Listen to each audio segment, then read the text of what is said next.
Did you know LGBTQ plus adults are more likely to struggle financially than straight adults? Even if we have the same education, it is not your imagination and it's definitely not your fault. And today we're going to fix that. Hi, friends. I'm Zan, and today we're going to dive into the money talk most of us never got. Because here's the truth: most people, queer or not, don't get a real financial education in school. But a lot of us in the LGBTQ plus community, we got even less. Sometimes because our families weren't a safe place to have those conversations, sometimes because our lives just didn't fit into the traditional paths of schools. And banks love to assume marry young, buy a house, have 2.5 kids, retire at 65. And sometimes because the systems themselves, from workplaces to lenders, weren't designed with us in mind. So today, we're doing Finance 101, the Queer Edition. Everything I wish someone had sat me down for and explained when I was 18, 28, or even honestly last year. We're covering the basics: budgeting, credit, saving, investing, and planning for the big life goals. But what in the realities of a queer life built in. Because our challenges can be different, from navigating healthcare access to supporting chosen family to dealing with the wage gaps that we still have in 2025 and going into 2026. And our goals, they are as diverse as we are, from gender affirming care to building a family to moving somewhere we can hold hands in public without looking over our shoulder. So grab a coffee or a rainbow notebook and let's build a money plan that actually fits your life.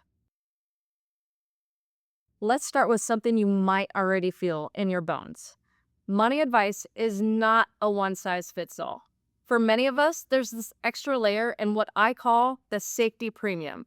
That's hidden costs for living authentically. Many queer folks live in cities or states that are more affirming, which often means higher rent, higher taxes, higher everything. For some of us, budgeting for big ticket needs like gender affirming surgery, legal name and gender marker changes, or even fertility treatments. And many of us cannot rely on a family safety net. No one to co-sign a lease, help with a down payment, or float us during a job loss. And the stats back this up.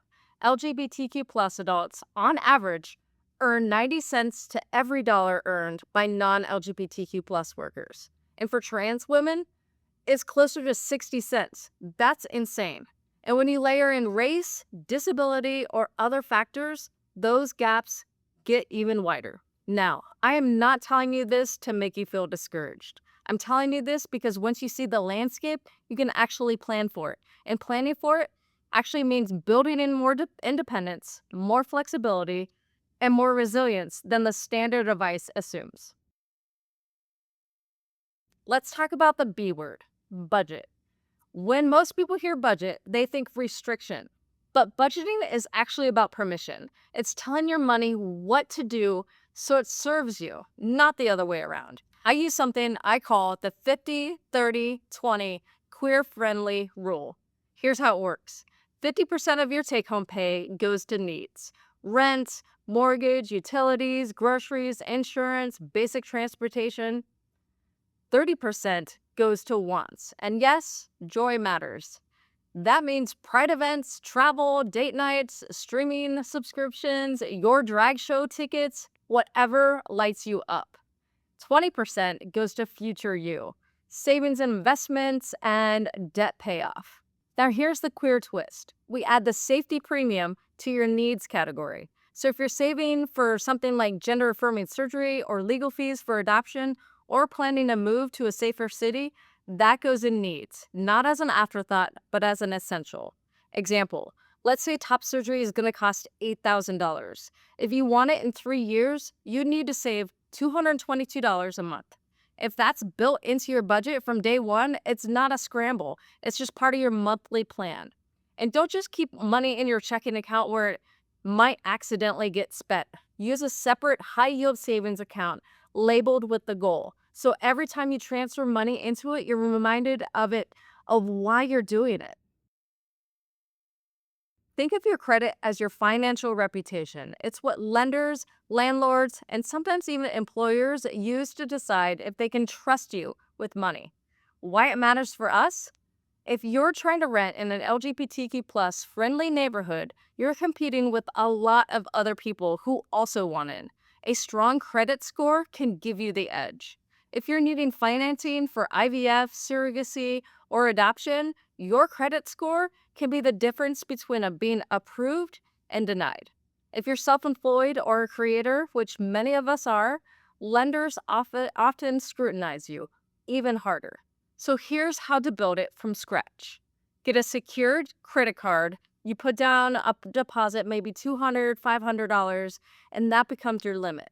Use it for small purchases, pay it off in full every month. Set every bill you can to autopay. On-time payments are the single biggest factor in your score. Keep your utilization under 30%. So if your limit is $1,000, try to never carry more than $300 at a time. And don't close your oldest account. The age of your credit history matters. For couples, if your scores wow differently, think carefully before co-signing anything. One person's bad credit can drag you both down. Your emergency fund is your financial parachute. It's what lets you survive a layoff, a health crisis, or a family emergency without going into debt or relying on people who might not be supportive. Here's the step by step. First, aim for $500. That's your tiny parachute. Then build to 1 month's worth of expenses. Eventually, get to 3 to 6 months. Keep it in a high yield savings account so it earns interest while still being safe and accessible. And remember, emergency funds are for true emergencies, like I lost my job, or there's a health crisis, or whatever. It's not for oh, there's sale on Beyonce concert tickets. No. Investing can feel like a foreign language, but here's the thing. If you only save, your money grows so slowly. If you invest, your money works while you sleep. Start simple. If your employer offers a 401k or a 403b and matches contributions, grab that match. It's free money. Open a Roth IRA, you pay taxes now, and withdrawals in retirement are tax-free. Use low-cost index funds or ETFs. They're diversified, they don't require you to pick stocks, and historically outperform most actively managed funds over time. And here's where it gets exciting. You can invest in line with your values. Look for ESG funds, that's environmental, social, and governance, and LGBTQ plus leaders indexes, so you're not accidentally funding companies with anti-LGBTQ plus policies. Our goals might not look like the default ones. Maybe it's saving for a wedding that actually feels like you. Maybe it's IVF, surrogacy, or adoption. Maybe it's moving to a safer city and starting your own business. Here's how to make any big goal less overwhelming. Write the goal and the total cost. Divide the number of months until you want it. That's your monthly target. Automate it into a separate account named for that goal, so it's protected and you can see your progress. Finance is not about being perfect. It's about creating a life where you feel safe, free, and supported, whatever that looks like to you. So start small. Make a simple budget. Open a high-yield savings account. Check your credit score, because small steps compound, just like money does.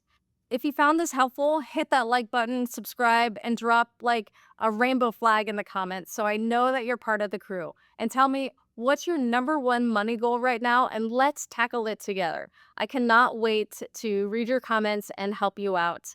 Until next time.